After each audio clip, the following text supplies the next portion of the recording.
इस दुनिया में ऐसी बहुत सारी चीजें घटती हैं जिनका कोई भी एक्सप्लेनेशन नहीं होता। और जब ऐसी चीजें आंखों के सामने शुरू हो जाएं और अपने खुद के सर्वनाश की वजह बन जाएं, तो तब कोई भी अपनी बिलीव्स और आइडियोलॉजीज को क्वेश्चन करने लगेगा। ऐसी ही एक कहानी है डॉक्टर रोशन की। डॉक्टर रोशन एक गवर्नमेंट द्वारा अपॉइंटेड डॉक्टर थे और उनकी ड्यूटी उत्तर प्रदेश के एक छोटे से गांव गंगापुर में लगी थी। गंगापुर में पिछले कुछ दिनों से कई लोग एक बीमारी की वजह से पागल हो रहे थे। कुछ लोग तो कमजोरी की वजह से मर भी गए थे। डॉक्टर रोशन को इसी बीमारी के इलाज के लिए गंगापुर भेजा गया था। उस गांव में कदम रखते ही डॉक्टर रोशन ने सीधा उस बीमारी से जूझ रहे एक पेशेंट का चेकअप किया। रोशन ने देखा कि पेशेंट की बॉडी पर अजीब से निशान थे, जैसे किसी ने उसे जोरों से नोचा हो, और उसका शरीर नीला पड़ा हुआ था। साथ ही उसकी नसें इतनी फूली हुई थीं कि जैसे एकदम फटने वाली हों। उस बीमारी से जूझ रहे हर एक पेशेंट के साथ हूबहू ऐसा ही हो रहा था। रोशन को कुछ समझ नहीं आ रहा था, क्योंकि ऐसी बीमारी उसने पहली बार देखी थी। गंगापुर के मुखिया से जब रोशन मिला तो मुखिया ने उसे बताया कि लोगों को कोई बीमारी नहीं हुई है, बल्कि ये एक देवी का श्राप है जो उन्हें लग गया है। उन्होंने कहा कि ये सब कंस्ट्रक्शन वर्कर हैं जिन्हें देवी के मंदिर की मरम्मत का काम मिला था। मरम्मत करते वक्त मंदिर बंद कर दिया गया था और किसी को भी मंदिर में जाने की अनुमति नहीं थी, यहां तक कि मंदिर के पुजारी को भी नहीं। और यहां की मान्यता है कि देवी को खुश रखने के लिए अपने खून का बलिदान देना होता है और उसे चढ़ाना होता है। और जब मंदिर बंद था तो किसी ने भी देवी को खून नहीं चढ़ाया। इसी वजह से देवी क्रोधित हो गई और अब उसके क्रोध का प्रकोप सब पर भारी पड़ रहा है। मुखिया ने कहा कि देवी को जल्द ही किसी की बलि देनी होगी, वरना तब तक वो खुद गंगापुर के लोगों की बलि चढ़ाती रहेगी। मुखिया ने रोशन को फौरन गांव छोड़ने की सलाह दी, पर रोशन एक बहुत ही एजुकेटेड और प्रोग्रेसिव आदमी था। इन सब में बिल्कुल यकीन नहीं करता था। उसे लगा था कि ये सब सदियों से चलती आ रही झूठी बातें हैं। लेकिन जब रोशन को गंगापुर के इतिहास के बारे में और चीजें पता लगीं, तो उसके रोंगटे खड़े हो गए। एक रोज वो गंगापुर के मंदिर के पास से गुजर रहा था कि तभी उसे एक अजीब सी बूढ़ी औरत दिखी जो एक पेड़ के नीचे बैठी रोशन को घूरे जा रही थी। रोशन जैसे ही उसके पास से गुजरा, वो उसके ठीक सामने आ गई। उसके चेहरे पर उसके बाल बिखरे हुए थे। ऐसा लग रहा था जैसे वो कई महीनों से नहा ही न हो। अचानक वो किसी पागल की तरह कुछ बड़बड़ाने लगी। रुक्मणी, मंदिर मत जाओ, वापस आ जाओ। रुक्मणी, रुक्मणी, मंदिर मत जाओ।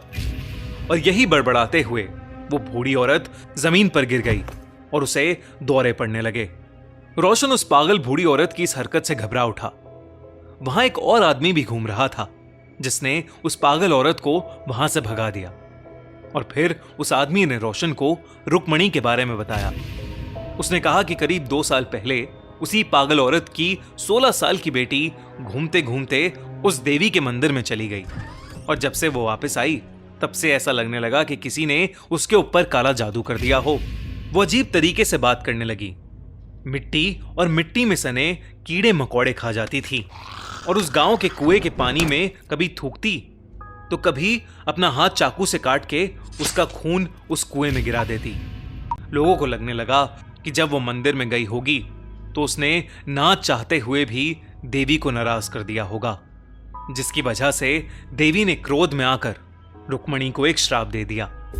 देखते ही देखते रुक्मणी की हालत और बिगड़ने लगी और एक दिन रुक्मणी गांव से गायब हो गई और वो तब से लापता है।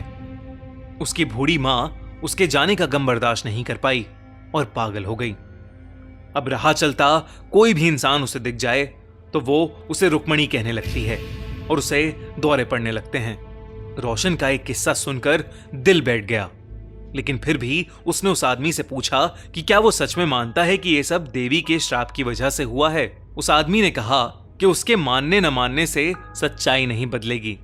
उसने कहा कि पिछले कई सालों से गंगापुर में न जाने कितने लोग गायब हुए हैं और न जाने कितनों की मौतें हुई हैं। कई लोग रुक्मणी की तरह पोजेस्ड भी हो चुके हैं। उस रात रोशन रुक्मणी के बारे में ही सोचे जा रहा था और बड़ी मुश्किल से उसे नींद आई थी। लेकिन आधी रात में अचानक से पानी की टप-टप की आवाज से रोशन की नींद खुल गई। उसने देखा कि ऊपर पंखे से कुछ नीचे टपक रहा है। जब रोशन ने ध्यान से देखा तो उसके होश उड़ गए। वो पानी नहीं, खून की बूंदें थीं। रोशन ने देखा कि उसके पूरे कमरे में खून ही खून फैला हुआ था और उस खून में किसी के कदमों के निशान भी थे।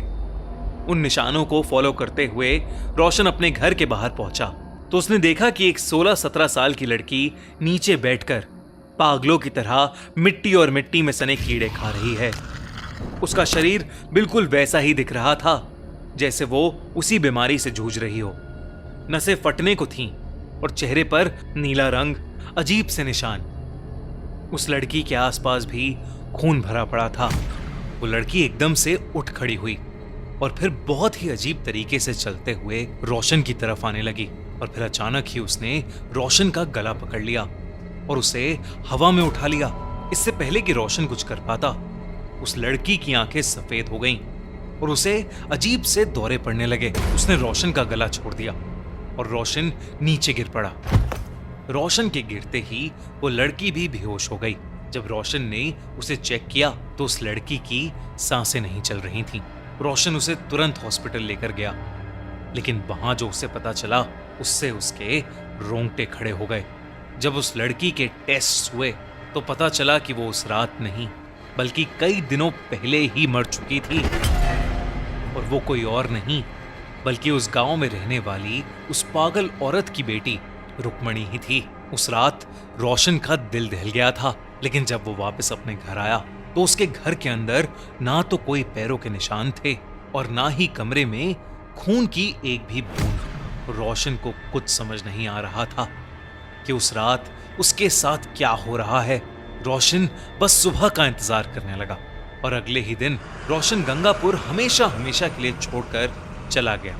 आज भी वो ये सोचता है कि रुक्मणी अगर पहले ही मर चुकी थी तो उस रात वो उसे कैसे दिखी और क्यों दिखी। क्या सच में रुक्मणी और उन कंस्ट्रक्शन वर्कर्स को देवी का श्राप लगा था?